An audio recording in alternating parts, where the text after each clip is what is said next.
epidídimo, que também era único. E ele segue com o mesmo padrão em termos de epitélio. Lá era pseudo-estratificado cilíndrico com estereocílios, continua sendo aqui a mesma coisa. A diferença, vamos ver em termos de tamanho, lembra que lá eram metros, aqui serão centímetros, né? Ele é contínuo com a cauda do epidídimo e é um pouco mais espesso, porque essa espessura, no sentido do diâmetro desse tubo único, vai ser da musculatura desenvolvida. A grande função dele é transportar os espermatozoides. Tudo bem até aqui? E o que tem lá na luz além dos espermatozoides? O fluido testicular. Continua tendo, menor quantidade, mas tem, né? Tá. Então a diferença básica é a musculatura lisa. O que mais? Além de transportar os espermatozoides com o fluido testicular, eles podem aí estocar esses espermatozoides. É uma outra função dele. Como também o epidídimo pode ficar ali estocado por um tempo, principalmente na cauda, né? Só que no deferente por meses. E lembrem que ele faz parte do cordão espermático, né? Só recordando o cordão espermático que a gente já falou, e o deferente está aqui, além do cordão nós temos a artéria e a veia testicular e aqueles, vamos falar assim, aquelas veias que fazem parte do plexo pampiliforme, que a gente tinha visto que eram elas que pegavam calor, vamos falar assim, porque são estruturas retilíneas, né? Pegavam calor para diminuir a temperatura corporal, a temperatura do sangue, desculpa, que vai em direção aos testículos, para que a espermatogênese ocorra em 2 a 3 graus abaixo da temperatura corporal. Então isso se deve graças a essa artéria e esse plexo pampiliforme. E o deferente está junto. Agora vamos pensar, se ele tem um epitélio igual ao epidídimo, esse epitélio está apoiado num conjuntivo. Eu posso chamar isso de membrana mucosa? Posso. Depois viria essa musculatura que a gente vai ver como é que ela se organiza. Não é em arranjo helicoidal, mas em camadas. Em 3 camadas ou 3 arranjos aí de musculatura lisa. E se ele mora junto com artérias, veias, como que eu chamo esse tecido que está aqui junto deles? Os vasos não ficam voando. Ele mora junto com vasos. Nervo também. Tem várias coisas aí, ó. Passa pelo canal inguinal, além dos vasos. A gente tem nervo testicular, músculo. Como é que eu chamo esse conjuntivo que faz tudo isso? Que agrega estruturas. Adventícia, exatamente. Então a última camada do deferente vai ser a adventícia. Tudo bem até aqui? Então é uma parede que tem epitélio, lâmina própria, músculo liso em 3 camadas e a última camada adventícia. Agora vamos pensar no próximo segmento, não que caminha o espermatozoide, mas lembrem que o deferente, na região da ampola, que é a região mais espessa, vai se ligar com quem mesmo? Para formar um outro ducto? O ducto da glândula seminal, que vai formar um ejaculatório, lembram disso? Tá. A glândula seminal, ela vem do deferente. Então ela tem a mesma estrutura. Em termos de parede, dá para entender isso? Só que em vez de ela ser tubular como o deferente, ela é sacular. É como se fosse um saco de supermercado, que a gente vai lá de papel, todo ondulado, tudo bem? Que a gente vai ver já já. Cheio de luzes porque ele é ondulado, mas a parede é praticamente igual, e a gente vai ver isso. Por que eu estou falando já da glândula? Porque a última camada da glândula seminal não é cápsula, a fibra mais externa, é uma adventícia. Tudo bem? A próstata vai ter cápsula, a vesícula, falo vesícula não, a glândula seminal não vai ter cápsula, vai ter uma adventícia, porque ela é igualzinho ao deferente. Tudo bem até aqui? Vamos olhar. Tá.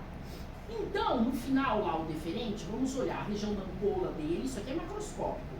Vai se juntar com o ducto aí da glândula seminal, de cada lado, e vai formar um ducto ejaculatório de um lado e um ducto ejaculatório do outro. Onde moram os 2 ductos ejaculatórios? Na próstata. Na porção, numa região da próstata que recebe um nome, que a gente vai ver já já. Que a próstata pode ser dividida em 3 regiões. E é importante a gente saber isso em relação às patologias que podem ser originadas dessas regiões. A região onde os dutos ejaculatórios se encontram não tem patologia geralmente, mas as outras 2 sim, né? Que a gente vai falar em seguida. Tá. Reparem o corte transversal de um deferente na microscopia eletrônica de varredura. como essa parede é extremamente desenvolvida de músculo liso, a grande função é o peristaltismo e a correspondência dele na microscopia de luz. Então, como a gente falou, além de transportar os espermatozoides por esse peristaltismo, músculo liso, parte autônoma, simpática, parasimpática, que manda nisso, né? Ele também pode estocar esses espermatozoides. Tudo bem até aqui? Consegui. Ainda não é a lâmina de vocês, mas é só para mostrar. A gente vai sair de um epitélio dos dois lados. Pseudoestratificado cilíndrico com estereocílios. Claro que depois desse epitélio tem uma lâmina ou membrana basal. E depois seria um conjuntivo, né? Esse epitélio dos dois lados aí, mais o conjuntivo, eu posso chamar de membrana mucosa, sem problemas. Às vezes podem ter dobras ou projeções dessa mucosa, mas não chamo de ruga, não chamo de prega, porque isso não tem submucosa, né? Então tem essas dobras ou projeções, sem problema nenhum, para a luz, né? E ela fica toda, vou falar assim, ondulada a luz, por conta dessas dobras ou projeções. Agora sim, a musculatura, ela tem 3 camadas, como eu falei. A mais externa tem uma adventícia, lembra que ele faz parte do cordão, então não é cápsula, né? E ainda é a parte autônoma que vai inervar. No momento da ejaculação, que essa glândula vai liberar aí, o deferente vai liberar esses espermatozoides, é a parte simpática que vai mandar e não a parasimpática, né? Só um detalhe, tudo bem? Vamos olhar essa musculatura agora. Então eu tenho o epitélio, a lâmina própria, ou membrana epitélio, lâmina ou membrana basal, lâmina própria, então é o conjuntivo. Depois vem as musculaturas. A primeira corre no sentido longitudinal do deferente, no mesmo sentido da luz dele, tudo bem? Paralelo à luz, ele é um tubo. A segunda, circular, ao redor dessa luz. E a terceira, de novo, longitudinal em sentido ao comprimento do tubo. São 3 camadas. Então, a mais interna é longitudinal, a segunda é circular, a mais externa é longitudinal. Agora, vamos fazer um corte transversal, que é o que a gente tem no deferente. Se eu cortar esse tubo transversal, como que vai estar longitudinal? Transversal. Dá para entender isso? Tudo bem? E a circular interna? A do meio? Longitudinal. E a longitudinal externa, que corre no sentido do tubo? Transversal. E a gente vai encontrar exatamente isso. Tudo bem?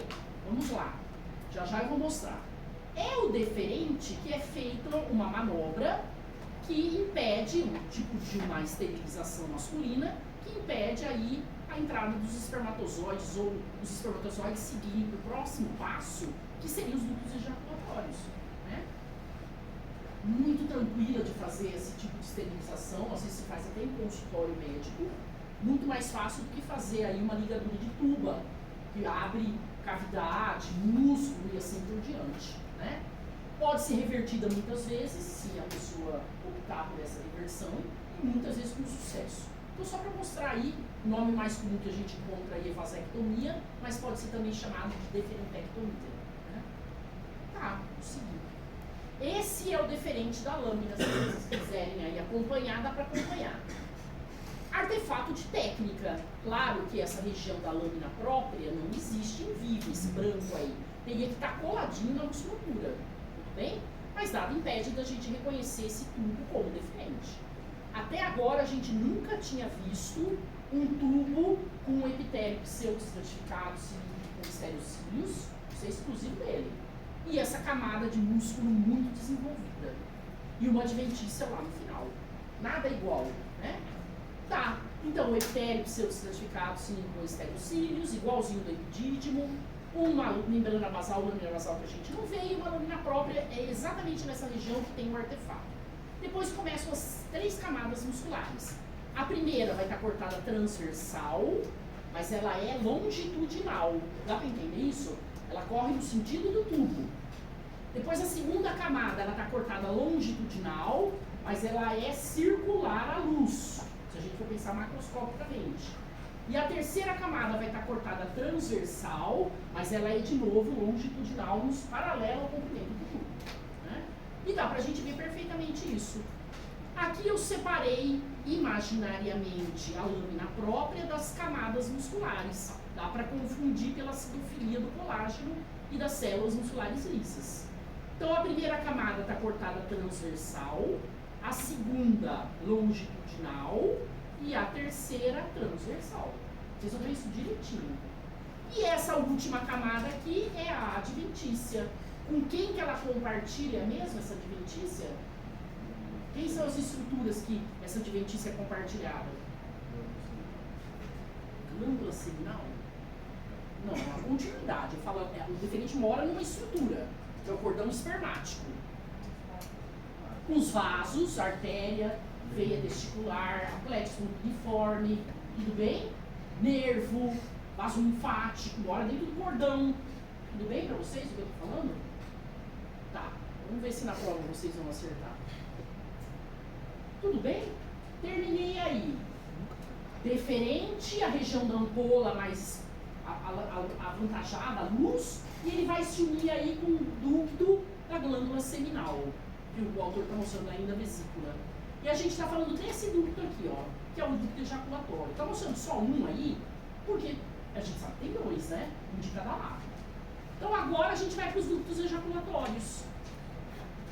Muito menores em comprimento, né? Eu venho de metro, depois eu fui para 45, 55 centímetros, agora eu estou com 2 centímetros. Moram lá dentro da próstata, né? Que é uma união da ampola do deferente com o ducto da glândula seminal. Um ducto ejaculatório e o outro também. Tá, e eles estão na próstata, numa região da próstata que já já a gente vai falar a respeito dela. Dá pra gente ver perfeitamente esses dois ductos ejaculatórios. Por que nós mudamos a lâmina de próstata? Eu vou mostrar duas lâminas para vocês, a antiga e a nova que está na caixa. A antiga que estava na caixa não tinha a visualização dos dois ductos ejaculatórios. Então a gente falava, vocês têm que imaginar aí a presença deles. Não dava, né? Por outro lado, a organização das glândulas ao redor da parte prostática da uretra não está tão didática, mas dá para a gente ver perfeitamente. Ok? Reconhecer próstata. Tá. Já já a gente vai entrar então na próstata e vamos falar a respeito dela. Primeiro a gente vai falar da glândula seminal. Tudo bem até aqui? Então aqui a gente tem a próstata tem cápsula, ok? Depois a gente vai para a parte membranácea da uretra, que tem ou teriam aí as glândulas bulburetrais, que a gente não tem um corte histológico, e depois a gente vai caminhar aí para o pênis. Tudo bem até aqui? Tá. O que eu tenho na luso deferente mesmo? O que está chegando, caminhando na luso deferente? O fluido testicular produzido pela célula do Sertoli e os espermatozoides. Tudo bem até aqui? Por que estou insistindo nisso que cai na prova? Eu vou perguntar o que passa nessa luz. Ok? Tá. Aí eu vou para o ejaculatório. O que cai no ejaculatório? O espermatozoide, o fluido testicular e agora vem quem? O líquido seminal. Já é sêmen? Não. Vai ser sêmen quando? Quando juntar o prostático também. E quando juntar um pouquinho antes do da bulburetral. Tudo bem que ele vai um pouquinho antes do que vem atrás passar para limpar a uretra, mas ele faz parte. Tudo bem? Então tem que saber o que está na luz de cada estrutura, né? Tá, então vamos mais para frente. Eu vou mostrar os ductos ejaculatórios quando eu mostrar para vocês a lâmina de próstata. Isso aqui não é da lâmina de vocês.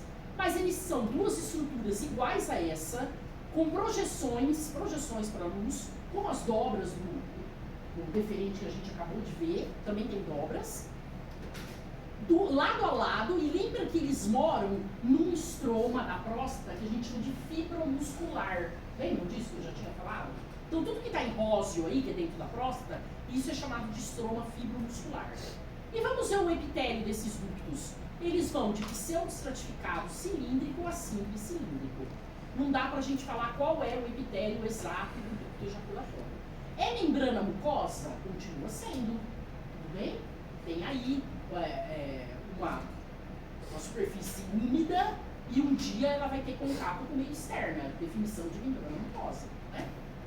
Tem músculo liso? Logo no final do deferente com o ducto da seminal, quando ele está se formando, ainda tem músculo liso, mas depois não tem mais. Ele mora no estroma muscular. Né? Então é nesse sentido aí, no segmento inicial, como ele é continuidade do deferente, vai ter músculo liso, mas depois desaparece. Tudo bem, pessoal? Então, dentro dessa luz, é a primeira região que vai ter um produto de uma glândula. Eu tenho espermatozoide, líquido testicular, o fluido testicular e o líquido seminal. Né? Aí passando. Isso aí é a lâmina de próstata da caixa de vocês. Então, eles estão juntos, lado a lado, dentro dela, né, desse estroma fibromuscular, e o epitélio dessa mucosa, ele tem essas projeções, e se a gente fosse ver, seguiria com o pseudocertificado cilíndrico com estereocílios, a simples cilíndrico, cúbico, não dá para falar muito a respeito do epitélio. Tudo bem? Vamos seguir. Falando de glândula acessória, de uma maneira geral, que a gente só tem 2 cortes histológicos, vamos falar das maiores funções delas no conjunto. Primeiro, ativação dos espermatozoides. Na verdade, se a gente for comparar um espermatozoide lá do testículo, ele é menos ativo do que o que está no epidídimo, que por sua vez é menos ativo do que vai estar no ducto ejaculatório. Nesse sentido, essa ativação. Tudo bem? Mais capaz, mais ativo, né? Uma célula mais madura, e assim vai. Né? Tem os nutrientes necessários para os espermatozoides exercerem a sua função, que é movimentar, bater o flagelo, sobreviver. Né? Junto o líquido seminal, junto com contrações peristálticas, tudo caminha dentro da luz para ele ir lá, na última região, que é a parte peniana da uretra. E aí o líquido seminal, dentre as funções, tanto do seminal quanto do prostático, a primeira grande função, reparem, eles vão passar por uma uretra masculina, por uma uretra feminina e ainda vagina, que tem pHs diferentes. O espermatozoide tem que ter a resistência a isso, ele começa a ver lá no epidídimo que ele ganha isso, como também o líquido tem coisas que tamponam o líquido de cada glândula, tanto da seminal quanto da prostática. A uretral não tanto, mas as duas têm esses líquidos que fazem esse tamponamento, que a gente vai ver. Eu não vou cobrar cada produto de cada glândula, mas vocês vão ver esse tamponamento aí presente. É nesse sentido aí que a gente fala de função de uma maneira geral. Tá, vamos então para as glândulas seminais. Se elas são produto do deferente, vamos falar assim, ele é a cara do deferente. Em termos de parede, só que com uma musculatura não tão bem desenvolvida quanto o deferente. E a mucosa dessa glândula, ela é secretora, o epitélio é secretor, o deferente não era. Tudo bem? Essa é a diferença aí. Mas a última parede adventícia como o deferente. Né? Então a gente vai ver agora, se elas se desenvolvem do deferente, tem uma morfologia muito semelhante. Só que elas são saculares. O deferente é tubular, né? Tudo bem? Ele é sacular, como se eu pegasse o deferente e achatasse ele. E agora eu vou fazer ela ficar ondulada. Então, ser sacular daria um tamanho para essa glândula de 15 centímetros. Mas se eu enovelo ela, eu diminuo, ela fica com um tamanho de 4. Aí ela pode ficar pequenininha e caber naquele espaço. Nesse sentido. Só que na hora que eu faço o deferente assim, eu aperto a luz e deixo ele enovelado, na hora que eu faço um corte nessa estrutura, eu vejo várias luzes, vocês concordam? Porque ela é toda enovelada. E é o que a gente vai ver, né? Ela tem várias luzes. Então a mucosa continua sendo mucosa porque era deferente, né? Ela tem um epitélio secretor que a gente vai ver já já. Ela tem um monte de prega, dobra. Eu não gosto de chamar, eu falo de projeções. Essas projeções são ramificadas e anastomosadas. O epitélio secretor é igual aí ao final do deferente, início ejaculatório, pseudocertificado cilíndrico. Não dá pra gente falar muito bem sobre a classificação desse epitélio secretor. E não é a própria delgada, é deferente amassado, que a gente acabou de falar. E olha a musculatura, não é mais tão desenvolvida quanto do deferente. Ele só vai ter a circular interna e a longitudinal externa, como o deferente tinha. Não tem a longitudinal mais interna. O deferente tinha 3, né? Longitudinal, circular e longitudinal. Aqui é só longitudinal, circular e longitudinal. E depois, finalmente, a adventícia. Tudo bem? Que é a última parede. Quando ocorre a ejaculação, essas glândulas se contraem e liberam aí mais ainda o líquido seminal. Né? Vamos olhar os constituintes do líquido seminal. Para vocês terem uma ideia, eles constituem, em termos de sêmen, 60 a 70% do ejaculado. E a cara desse sêmen branco, né, ele é branco esganiçado, é produto da glândula seminal. Né? E aí ele tem várias coisas. Frutose, prostaglandina, flavina, a flavina é o pigmento lipocrômico, seminogenina e assim vai, várias coisas. Não quero que vocês guardem isso, ok? Esse é importante, porque a gente vai falar desse pigmento lipocrômico que ele tem aí presente. Né? Tá. Responsáveis pelo aspecto coagulado do ejaculado. Todas essas produções aí fazem o espermatozoide ficar ativo, vivo, né? Mantém ele aí aquecido e assim vai. E olha agora, esses produtos aí, de uma maneira geral, suprimem a função imune do sistema genital feminino.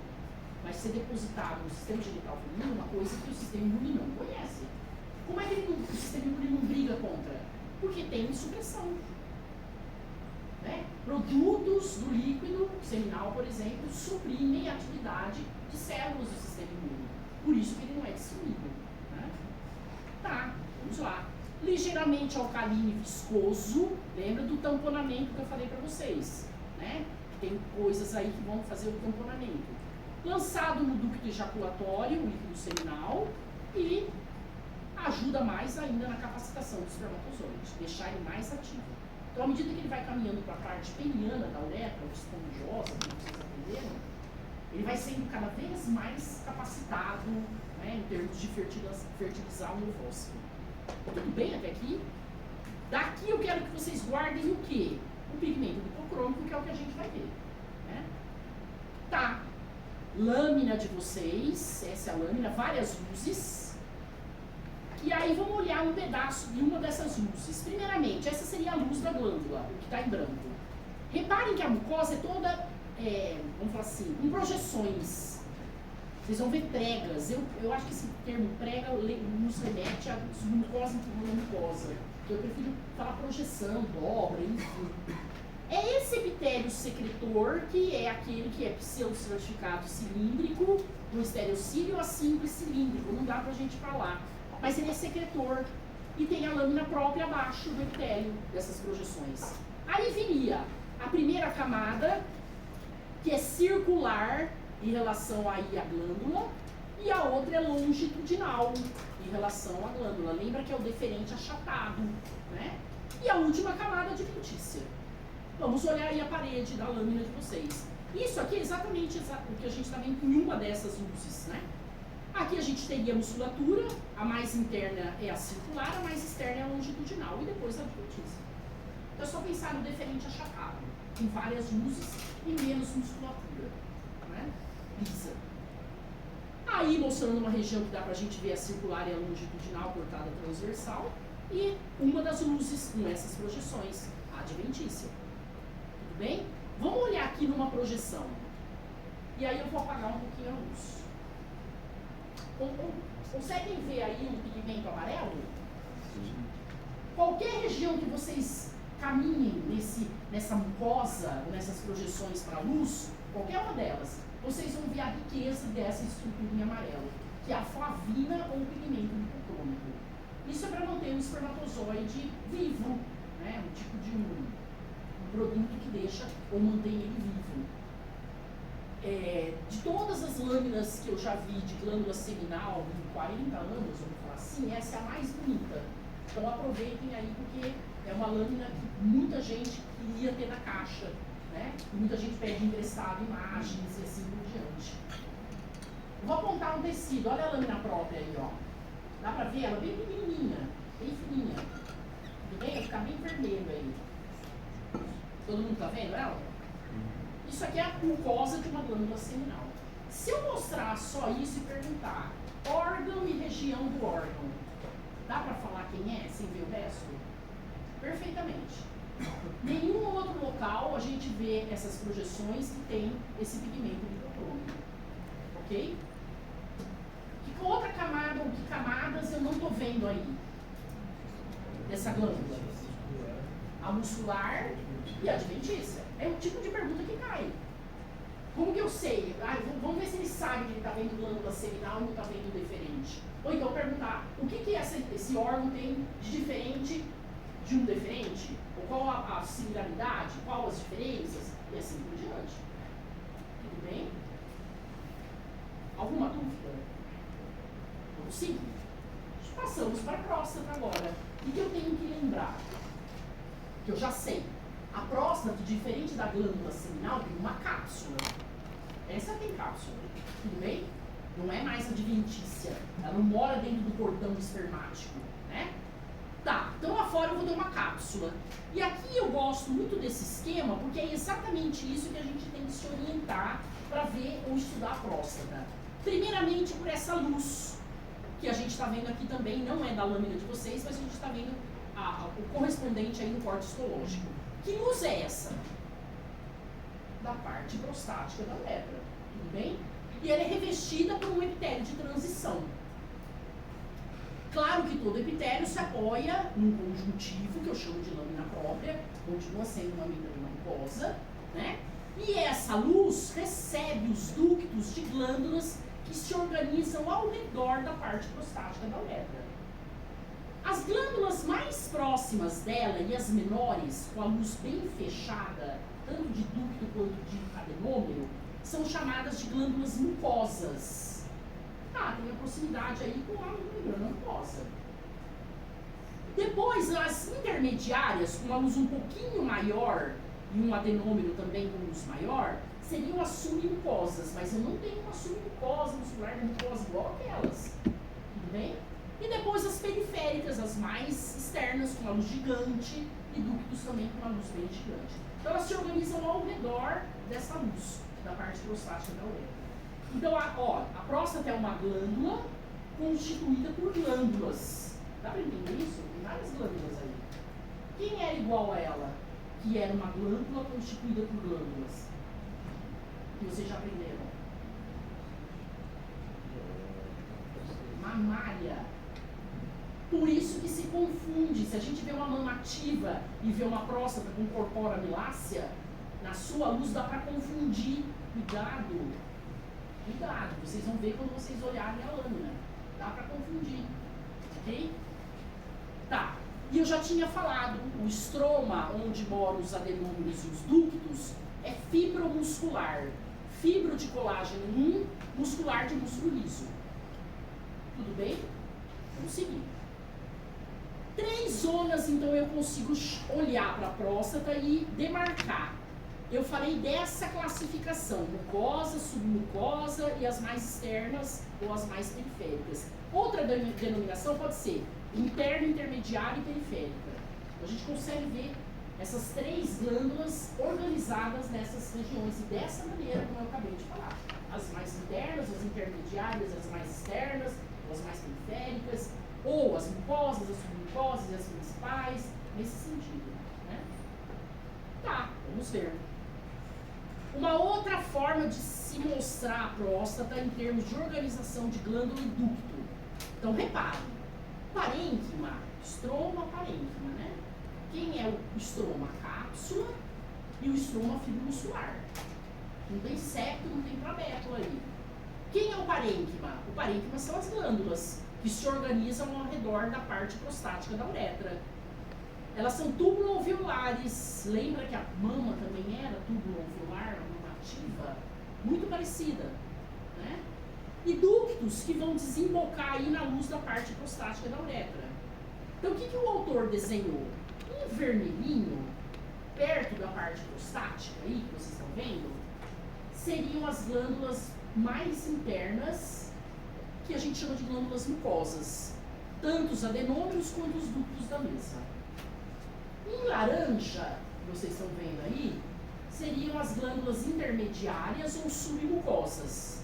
E depois, em verde, as glândulas periféricas principais ou mais externas. O autor desenhou as bolinhas em verdinho, túbulo e alvéolo, e os ductos em verde, desembocando tudo lá na luz da parte prostática. Vocês conseguem enxergar isso? Dá para ver ali.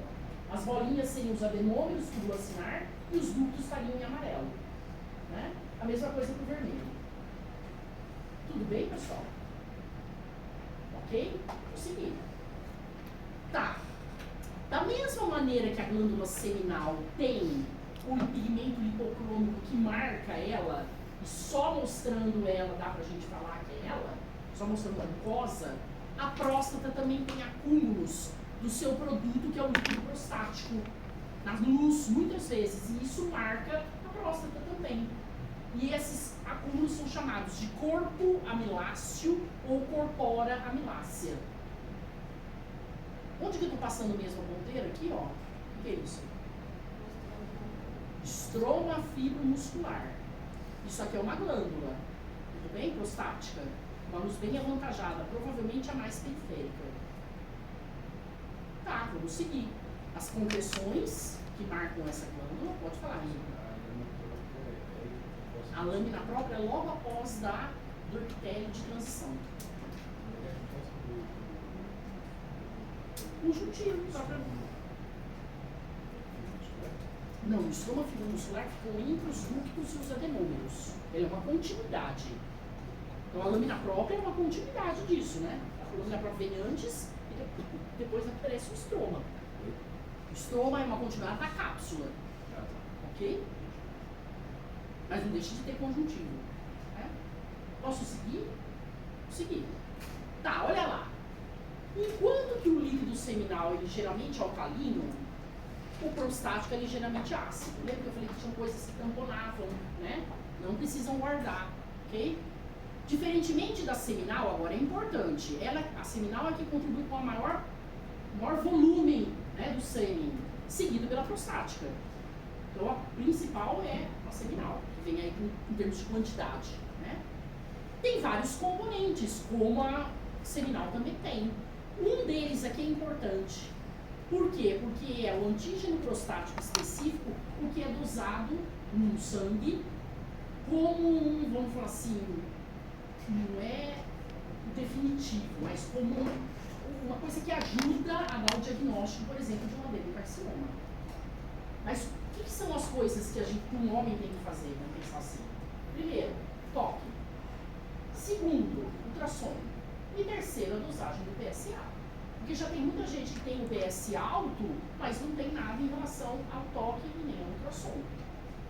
Então, só fazer o PSA, ou detectar ele no exame de sangue, não é o suficiente. Tem que fazer os outros exames complementares. Ou só fazer o toque, também não é. O interessante é fazer os três. Né? Então, esse PSA é produzido por essas células secretoras aí dessas glândulas, que ele é chamado de antígeno prostático específico. E, normalmente, no sangue, não tem, no líquido seminal não tem uma grande quantidade dele. Ele vai ter, no caso sangue ou no próprio líquido prostático, se tiver célula transformada ou célula tumoral. Né? Tá, vamos ver primeiro as regiões, já a gente vai falar do PSA. Bexiga, olha a proximidade da bexiga com a parte prostática da uretra, por isso que ela tem um epitélio também de transição. E aí o autor denominou 3 regiões distintas dela e ele pôs cores diferentes. Vamos ver primeiro esse lado esquerdo, depois a gente vai para o lado direito. A região central é essa que está em pink. E aqui na região central que moram os ductos ejaculatórios. Essa região central, e olha, vamos olhar ele junto com a glândula seminal e o deferente para formar o ejaculatório. É nessa região aqui que a gente está falando a correspondência. É uma região que não mostra patologias. Tudo bem? Depois ele pintou aqui uma região que é chamada de transicional. Essa região transicional é a região onde mora as glândulas mucosas e submucosas, predominantemente. E essa região aqui é essa que ele está chamando aí de central. Central, né? Tá. O que acontece em termos de patologia onde moram esses 2 tipos de glândulas aí, a mucosa e a submucosa? Hiperplasia prostática. Não é tumor. Hiperplasia. O que é uma hiperplasia? Aumenta em número ou volume? Número, né? Hipertrofia, volume. Então as células entram em mitose, aumentam em quantidade, mas não são tumorais. E se elas aumentam em quantidade em termos de glândula, em termos de ducto, o que acontece com a parte prostática da uretra? diminui. Então, uma das primeiras queixas é mudança no fluxo da urina, que o homem vai, né, reclamar, tudo bem? E aí ele vai ver uma hiperplasia prostática, não é um adenocarcinoma, né? Então, essa região central ou transicional, central para esse autor e transicional para cá, do lado esquerdo, é uma região que está sujeita a ter hiperplasia. Nodular, tem vários tipos que eu vou mostrar para vocês, mas não é patologia, né? Não é, como eu posso falar, é maligno, né? E a região azul, que é a periférica, é a região das glândulas, onde moram as glândulas principais ou mais periféricas. Essa é a região acometida por adenocarcinoma. Por isso que se faz o toque, né? Que são as mais periféricas que estão associadas com isso, ok? Que o autor está mostrando aí, ele chama de zona transicional. Cuidado, porque está vendo que o transicional o outro chamava lá no meio? Então cada um denomina de uma maneira, né?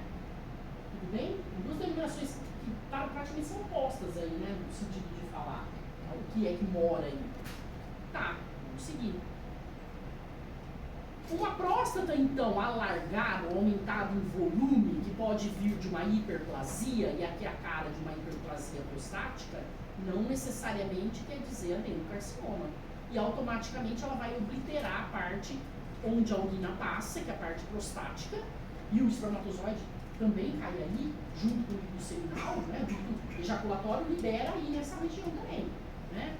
Não necessariamente quer dizer que tenha aí o acometimento de uma adenocarcinoma, então precisa pesquisar, né? A princípio. Olha uma hiperplasia nodular, microscopicamente, pequenamente e macroscopicamente. Quando a gente olha, é difícil da gente falar que isso é um adenômero de glândula prostática, né? Que ela não é a periférica, ou ela é a submucosa ou ela é a mucosa, que lembra que é da região mais interna, né? Vocês vão aprender lá na patologia. Agora, isso é adenocarcinoma. Isso é o normal de glândulas prostáticas periféricas. E essa já é uma glândula alterada, tumoral. Olha a cara das duas, né? Em termos de coloração, a acometida aí, que já são células tumorais, ela é muito mais corada, a cromatina é muito mais descondensada, né? Existe uma morfologia diferente que vocês vão aprender. E, de novo, continua sendo isso aqui, estroma fibromuscular. Tá. Por isso que o exame do toque é muito importante para tocar as glândulas que são acometidas pelo adenocarcinoma, as mais periféricas, né? E olha o líquido prostático. Normalmente as células produzem, mas não liberam isso para o sangue. Mas quando as células estão transformadas, muita quantidade de PSA vai para o sangue. Por isso que ele é um indicativo, junto com o ultrassom e o exame de toque para se dar o diagnóstico final. Tudo bem? Se é um adenocarcinoma, de que tipo é, e assim por diante. Tá, então vamos olhar a primeira lâmina. Essa lâmina não está mais na caixa de vocês. É aquela lâmina que eu falei que não tinha os ductos ejaculatórios. Mas ela está mais bem organizada em termos de distribuição das glândulas. Então essa luz é da parte prostática da uretra. Claro que a gente tem aqui um epitélio de transição e uma lâmina própria, que a gente já tinha falado. A continuidade dessa lâmina própria, onde eu estou passando aqui a ponteira, como que eu chamo isso? Estroma fibromuscular, tudo bem? E essas primeiras glândulas que a gente está vendo aí com luzes bem fechadas, pequenos ductos, são as glândulas mucosas. Volta aí da parte prostática da uretra. Tá. Reparem, eu estou indo da luz da parte prostática para a porção mais periférica. Então, as primeiras com luz bem fechadinha seria a mucosa, depois a intermediária ou submucosa, e olhem agora as principais ou periféricas. Como que as luzes são muito avantajadas, tanto de adenômero quanto de ducto. Eu estou na periferia, passeando aí, para mostrar como que as periféricas têm essa luz gigante, né? Tanto adenômero quanto ducto. E isso aqui lá fora seria cápsula, né? Que a gente já discutiu. Essa é a lâmina que tem na caixa de vocês. Então, a parte prostática da uretra recebendo ductos, que pode ser tanto da mucosa, quanto da submucosa, quanto da principal, como pode ser o ducto ejaculatório, que tudo deságua ali, né? E a gente teria, então, as mucosas com a luz fechada, depois as submucosas ou intermediárias, e se a gente for olhar para a mais externa, não está tão avantajada como aquela outra, mas elas têm uma luz maior do que as duas anteriores que eu mostrei nessa lâmina, né? Estroma fibromuscular e aí a cápsula. Muito fácil. E uma das regiões delas, vocês vão encontrar os ductos ejaculatórios. Tudo bem? Elas estão aí que eu já tinha mostrado. Tá, então vamos pensar. O que cai dessa luz? O que passa nessa luz? O líquido seminal, o fluido testicular, o líquido testicular, o espermatozoide. Tudo bem até aí? Agora vamos voltar. E nessa? A mesma coisa, mais o líquido prostático. Tudo bem? Vamos caminhar. Corpora milácea na lâmina nova, corpora milácea na lâmina antiga. Luz de glândulas principais ou mais periféricas, com a luz bem avantajada, ou de ductos, é que podem apresentar essa corpora milácea. Então sempre procurem as mais periféricas, né? Para ver se acha aí esse produto acumulado. Corpo miláceo ou corpora milácea? Só o produto de secreção, só o líquido prostático. Isso mesmo. Vamos para as bulburetrais. Não temos essas glândulas, né, corte histológico. A região delas é a região da parte membranácea da uretra. Elas vão produzir o líquido que, vamos falar assim, limpa a uretra, porque a uretra, a parte esponjosa, é assim que vocês aprenderam? A parte esponjosa da uretra? Ou parte peniana, enfim, ele transporta tanto urina quanto o sêmen. Certo, né? Então, para limpar e vir o sêmen, essas glândulas liberam um produto que vão limpar inicialmente. Então, vamos falar assim, milissegundos antes de vir o sêmen, isso aí vai antes. Vai, claro que ele vai fazer parte do sêmen no final, né? Mas ele vai para limpar a parte esponjosa ou peniana da uretra. Se a gente fosse pensar, elas são glândulas tubulares, quanto à morfologia, o adenômero, e mucosas quanto à natureza química, né? Esse líquido aí da glândula bulburetal. Tá, secreta um mucoalcalino, neutraliza a acidez da uretra e lubrifica a uretra. Que uretra que a gente está falando? É esponjosa ou peniana. Também chamadas de glândulas de Cowper, só para vocês verem que elas ficam exatamente na região, isso aqui é do néter, né? Exatamente na região da parte membranácea da uretra. Se a gente fosse pensar em epitélio, o epitélio que reveste essa região aí é da uretra, a parte membranácea da uretra é estratificado cilíndrico. É um epitélio bem, vamos falar assim, raro, né? A gente vê estratificado cúbico, estratificado pavimentoso, mas estratificado cilíndrico não é tão comum assim. E aí essa parte da uretra membranácea tem. Tá. Vamos só fazer um resumo. Então, nós temos, vamos pensar, saímos do testículo, dos testículos, onde acontecem dois processos, né? A espermatogênese e a produção do hormônio. Vamos pensar, espermatogênese em túbulo seminífero, tudo bem? E a produção do hormônio em célula de Leydig. Tá. Para ele chegar no epidídimo, que é o primeiro ducto genital extratesticular, os espermatozoides mais o produto de secreção da glândula, da célula dissertória, o fluido testicular, o líquido testicular, tem que passar por ductos genitais intratesticulares. Quais são na sequência? Túbulos retos, rede testicular, ductos eferentes. Eu tenho que saber? Tenho. Não tem como. Tá, caiu no epidídimo. Epidídimo, esse líquido, o fluido testicular, junto com os espermatozoides, vão caminhar por ele às custas, aqui, esqueci de falar, caminham na luz às custas de contração de célula mioide. No epidídimo já tem músculo liso. Então, eles vão caminhar, tudo bem que tem batimento flagelar, mas as custas de contração de musculatura lisa, né? E aí, no epidídimo, eles sofrem o amadurecimento, a capacitação, que a gente já falou, e podem ficar estocados. Como que é mesmo a luz, a mucosa aqui do epidídimo? Seu certificado cilíndrico com estereocílios, né? O epitélio. Tudo bem? Tá, no epidídimo eles caminham para o deferente. Então a cauda do epidídimo é continuidade, aí o continua como deferente. Muito parecido. Mesmo epitélio, mesma lâmina própria, né? Só que a musculatura do deferente é muito mais desenvolvida. Se a gente for pensar em longitudinal, circular, longitudinal, tudo bem? E uma adventícia, né? O deferente mora no cordão espermático, junto com artérias, por isso que é adventícia.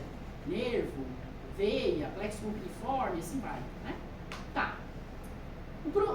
A continuidade do deferente, a região da ampola, junto com o ducto da glândula seminal, forma os ductos ejaculatórios. E esses ductos ejaculatórios moram dentro da próstata, né? Tá, caminhando aí então na próstata, tanto a glândula seminal quanto a próstata agora jogam dentro da... Vamos voltar. A glândula seminal, o líquido seminal é jogado dentro do ducto ejaculatório, né? Junto com o espermatozoide e o líquido testicular que vem aí do deferente. Tá. E aí eles vão passar agora do que está na luz do ducto ejaculatório para a parte prostática da uretra. Tudo bem? Aí lá na uretra, junto com o líquido prostático, eles vão caminhar agora para a próxima parte, que é a membranácea, e depois a esponjosa ou peniana. E aí, claro que a gente tem o produto das glândulas bulbouretrais. Tudo bem? Fazendo aí a limpeza da parte esponjosa ou parte peniana da uretra, né? Só para a gente resumir rapidamente aí cada estrutura. Eu coloquei aqui glândula seminal, que se caracteriza a membrana mucosa pelo pigmento lipocrômico, e a prostática pelo corpo corpóreo amiláceo, né? Que a gente já tinha falado. Tá, vamos falar. A uretra agora que a gente vai falar pode tanto pertencer ao sistema urinário quanto ao genital. Então a luz da uretra peniana pode passar a urina, como pode passar o sêmen, né? Que a gente já tinha falado. A parte esponjosa ou a parte peniana é a parte maior da uretra masculina. E o epitélio que vai revestir essa região é estratificado pavimento não queratinizado, né? Que a gente já tinha falado.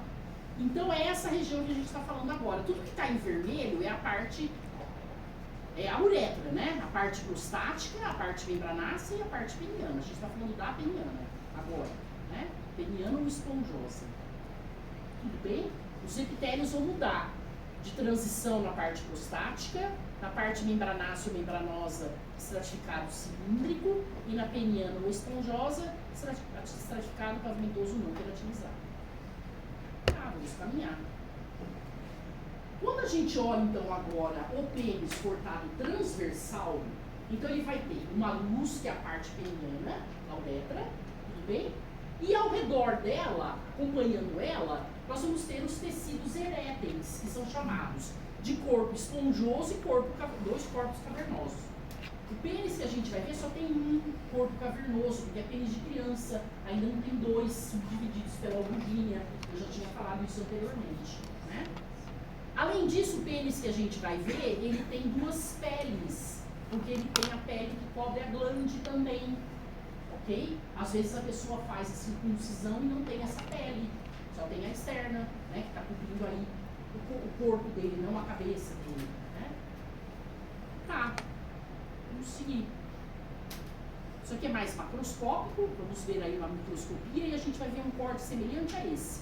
Então, primeiramente, o que a gente tem que ver? A parte esponjosa ou a parte peniana da uretra com o corpo esponjoso. Lembrem que o corpo esponjoso são vasos modificados, mais ramo venoso do que arterial, porque a parede é muito fininha. Também imersos, ou na verdade vaso não fica voando, ele corre num conjuntivo, e esse conjuntivo também é chamado de fibra muscular, né? E na porção mais dorsal, nós temos os dois corpos cavernosos aqui, que é igualzinho ao esponjoso, mas é o que vai receber mais sangue no momento de uma ereção peniana, né, que a gente tinha falado. Tudo bem? Então é essa história aqui que a gente vai ver agora cortado transversal, né? Ainda não é a lâmina de vocês, mas só para mostrar que os corpos cavernosos são separados pela albuginha em dois corpos. Aqui está em preto e branco e aqui está no colorido, né?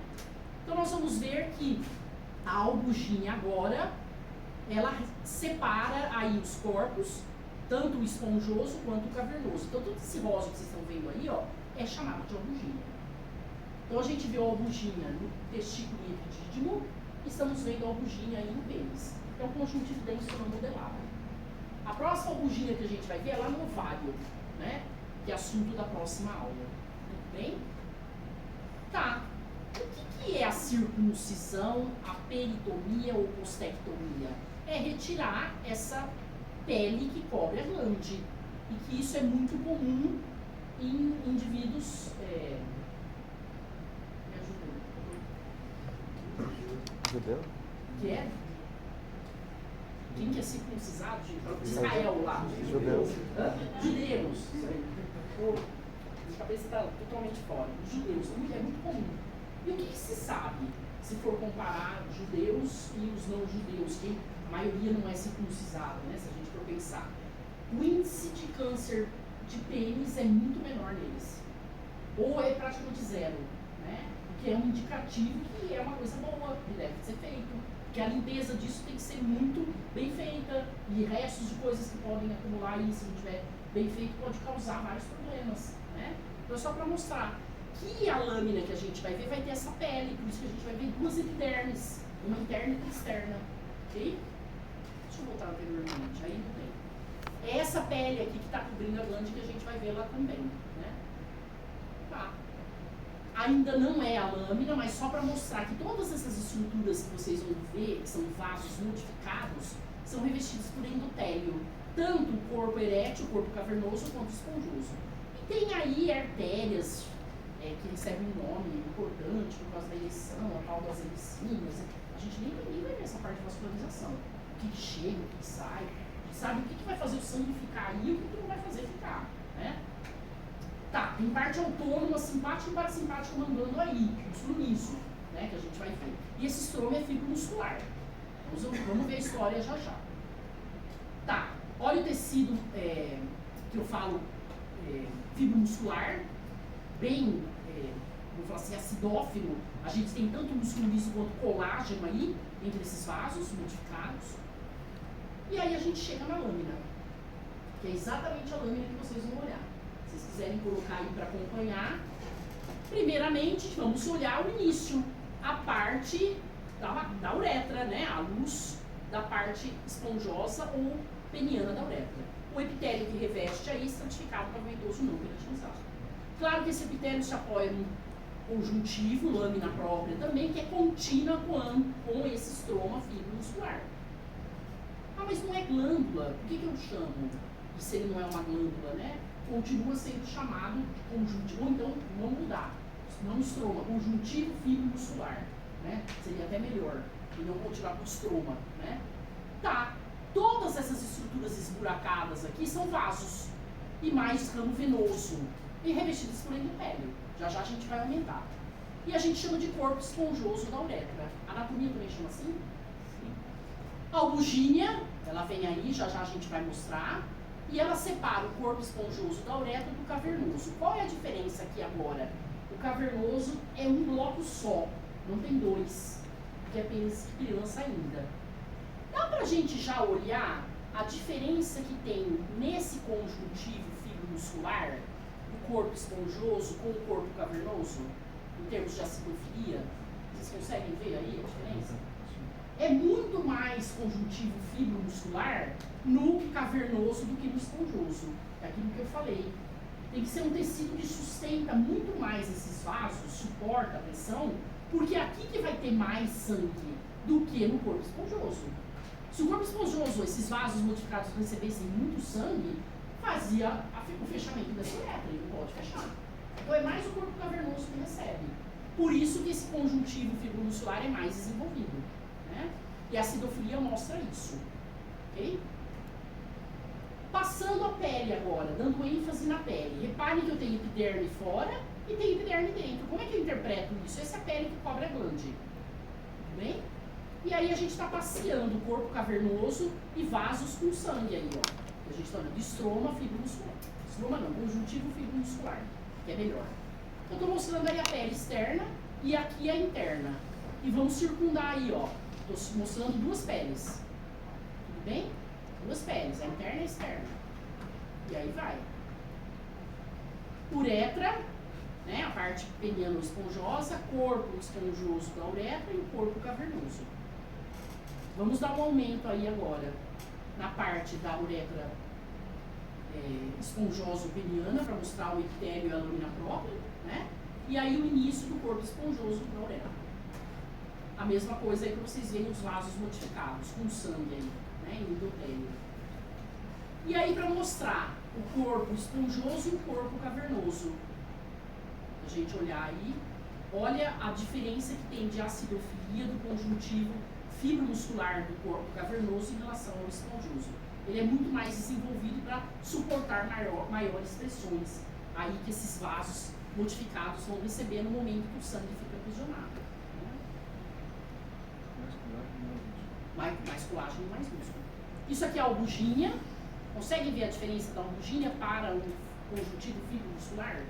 A albuginha é um pouco mais acidófila, né? E esse é o estroma fibromuscular, conjuntivo fibromuscular do corpo esponjoso. Né? Só para vocês olharem. E aí vem a história da ereção. Olha lá. A ereção envolve o relaxamento de músculo liso, o aumento do sangue que entra e a restrição na saída dele. Ele entra para o ramo arterial e sai para o ramo venoso. Então isso é a ereção. Tá. Progressão, a distensão progressiva agora desses vasos, né, desses espaços que tem esses capilares modificados, vasos modificados, enfim, e o sangue sendo impedido de sair. Mas qual que é a principal história disso? É o óxido nítrico. Ele faz o relaxamento desses vasos e a permanência dele é que dá a ereção, né? A acetilcolina, que vem lá da parte autônoma, ela estimula a liberação desse óxido nítrico. Então, tudo depende dele.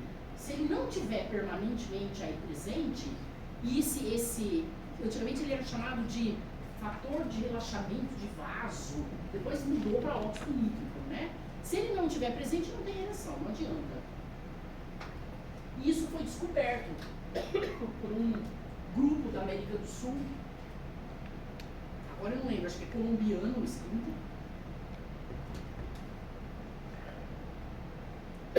Quem quiser olhar a história, as falcatruas que existem em premiações, né? Vai ver que eles falam que quem realmente descobriu isso é o pesquisador principal desse grupo, que chama Salvador Moncada. Dentro desse grupo existia um brasileiro que participava também e descobriu também junto com ele o óxido nítrico, que é um pesquisador que já faleceu lá na Faculdade de Medicina de Ribeirão Preto, o Sérgio Henrique Ferreira, que descobriu a bradicimina, que vocês vão ouvir falar muito em farmacologia, né? E aí eles não deram o prêmio Nobel, que teve aí a premiação, para esse grupo, deram para outras pessoas. E foi o maior auê na época. Então a gente teria um brasileiro com prêmio Nobel hoje em dia se eles não tivessem feito isso, né? Tem gente que é pró Salvador Moncada, tem gente que é contra e fala que os outros que mereciam. Então a gente não sabe aí a verdadeira história, né? Ah, vamos seguir. Então o principal neurotransmissor da vamos falar assim, detumescência da saída da ereção é a noradrenalina, tudo bem? Um é a acetilcolina, que faz o óxido nítrico sair ou ficar permanente, e o outro é a noradrenalina. Eu vou perguntar isso? Jamais. Nem precisam ficar decorando esse tipo de coisa. O óxido nítrico é interessante saber, porque olha agora, todos esses medicamentos que tem a ver aí para combater a disfunção erétil, eles vão fazer a permanência, ou vamos falar assim, vão segurar esse óxido nítrico nessa região para permanentemente ter a ereção peniana, né? Então nós temos vários. O Viagra foi o primeiro que apareceu, que o composto mesmo, o nome original dele é o sildenafil. Mas tem outros aí que faz a mesma história aí, que é a permanência, o efeito prolongado dele, né? Só para vocês saberem. Então, voltando lá inicialmente, as 5 lâminas que vocês têm que olhar, e à medida que vocês forem olhando, vão colocando aí as informações que a gente falou em termos de o que passa na luz, como que essa luz O que tem de diferente, por exemplo, do ducto deferente da glândula seminal?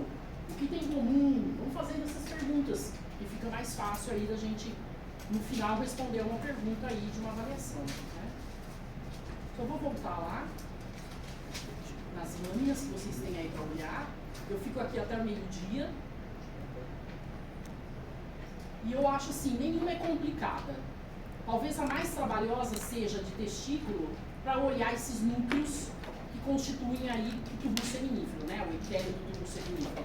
Mas o resto é muito fácil. Não dá para confundir com nenhuma lâmina que você já viu. A não ser a mamativa e próstata. Cuidado. Você fala assim, mas é tão diferente na lâmina de vocês.